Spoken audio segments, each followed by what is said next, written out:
la palabra el señor Sánchez García por un tiempo de 5 minutos.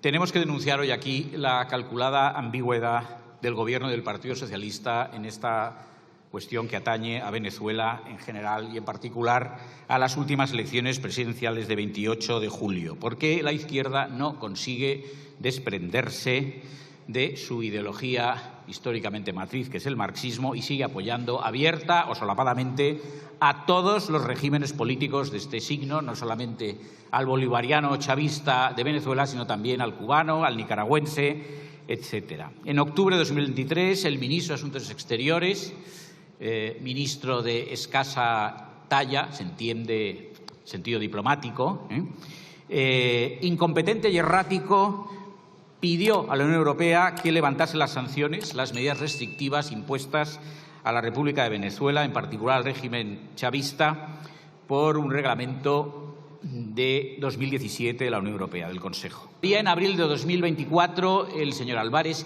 insiste en esta petición a la Unión Europea y la Unión Europea, en un gesto también ambiguo y calculado, sobre el que luego diremos algo, calculado, aunque es difícil entender la finalidad de ese cálculo, la Unión Europea, unos días más tarde, en mayo de este mismo año, es decir, como digo, unos días más tarde después de la petición del ministro español de Asuntos Exteriores, exactamente el 13 de mayo, decide prorrogar las medidas, pero no por el plazo habitual de prórroga, que es de un año, sino prorrogarlas solamente algo más de 6 meses y medio, exactamente hasta el día 10 de enero de 2025.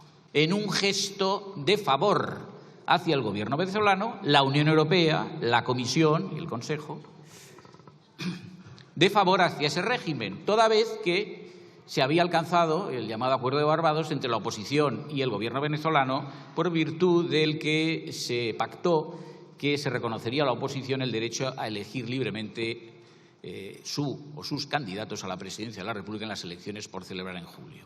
Como quiera que esto no fue así, como hemos sabido, se produjo después de esas elecciones un escrutinio en falso, y la situación en este momento es que la Comisión Europea lo que sostiene es que no va a reconocer al señor Maduro como presidente electo, declarado así por la Corte Nacional Electoral de Venezuela, pero tampoco al señor González Urrutia, a pesar de haber publicado un número de actas oficiales del escrutinio que sería suficiente en cuanto al número de votos resultante para ser proclamado presidente sin ninguna duda.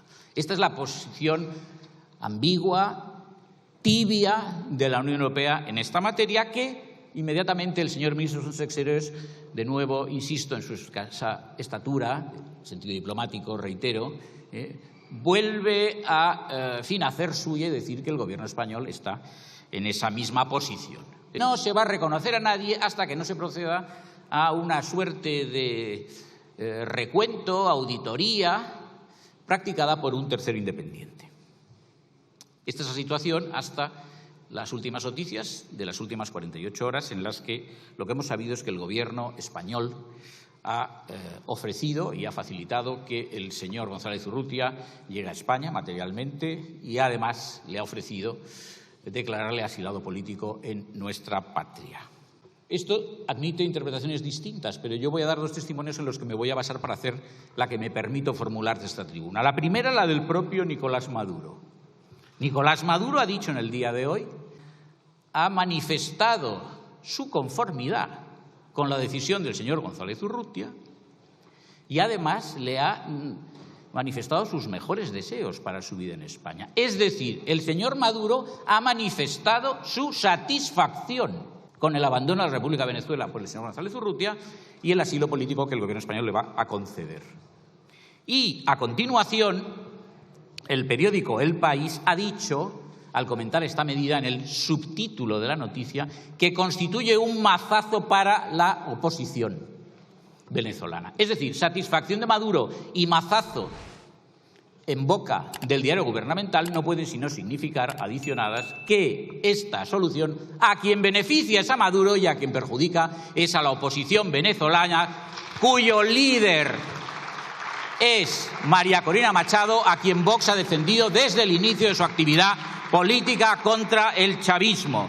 Una vergüenza y un enjuague que, por tonto que se sea, nadie puede creerse. Un enjuague del Gobierno. Y luego está el Partido Popular, que se harta de decir aquí, de pedir el reconocimiento del señor González Urrutia como presidente electo por el Gobierno español, pero se encuentra con la situación de la Comisión Europea, que preside la señora von der Leyen. Sí, también conocida por von der Pfizer. Sí, señor Tellado. Esa señora que preside una comisión que se niega a proceder al reconocimiento del señor González Urrutia. Entonces, aclárense ustedes. Esa señora no pertenece a su partido, no es del Partido Popular Europeo.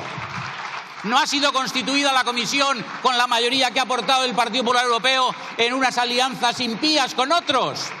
Esa es la ambigüedad calculada de siempre del Partido Popular. Una falta de seriedad, por mucho que ahora quieran. Sí, no haga usted gestos, ¿eh? Usted no cree nada de esto, y menos en la diplomacia. De modo que lo que debe hacer es estar callado. Su postura no es seria, es indigna y no es de verdadero apoyo a la causa venezolana contra el régimen chavista, porque tienen socios en Europa que no comparten con firmeza esa postura y que comparten la postura del Partido Socialista Obrero Español y del Gobierno español.